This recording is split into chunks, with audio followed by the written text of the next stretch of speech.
meron ka bang at least principle na pwedeng i-share sa mga viewers natin, mga listeners natin na how do I find myself?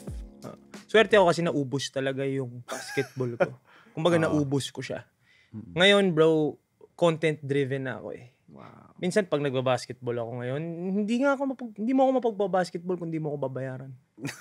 Nagba-basketball lang ako dun sa may brands. Oh, yung may 3 on 3, ganun.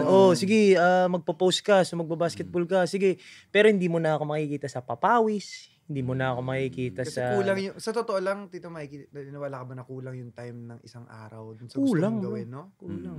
Parang, mas gusto ko nang ipahinga ko. Pero yung gym mo, parang yung gym mo. Yung gym, ganun. Umaga. Sinisingit ko yun. It's an hour, 2 hours. Kasi it will help my content. Exactly. Mismo. Image mo yun eh. Exactly. Aalagaan mo yung image mo. Basketball, sa totoo lang, pag na-injury ka. Yun. May injury ka. Number 2, patamaan ka sa muka. Di ba? Puhunan natin yan. Di ba? Pera natin yan. O, may injure ka, paano? Paano ka mag-host? Paano ka magaganyan? Kumbaga yung basketball na frustrate wala na sa'yo. siya. Oo. Kumbaga, ayaw mo na ba sa akin? Uy! Ganun, diba? So, ano talaga ako, bro? Talagang content-driven ako. So, ngayon, pag nag-basketball ako, hindi na rin ako competitive na mas magaling ako sa'yo eh. Dati, mas magaling ako sa'yo.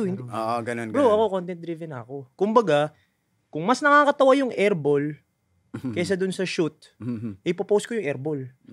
Wala na akong pakialam na hindi naman pala magaling mag-basketball to. Nawala na talaga yung competitiveness ko in that.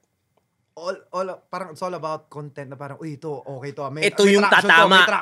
Ito, tatama to. Hindi tatama to. Bakit? Ang galing ko dito eh. Corny, di ba? So, dun sa start, bro, puro mintis, airball, ginagago ko sarili ko. Self-deprecation to me is the easiest way. To have fun, to be comedy. It's also a sign of confidence na you can laugh at yourself. Right? Kasi para sa akin, parang, sabihin na, hindi naman pala magaling to eh. Okay. Pero nanood ka. Yun yung gusto ko eh. Gusto ko manood ka. Hindi naman mabilib ka sa akin. Hindi ko pagkakakitaan yung bilib mo sa akin. Pagkakakitaan ko yung nanood traction ka. yan. Diba? So nandun ako eh.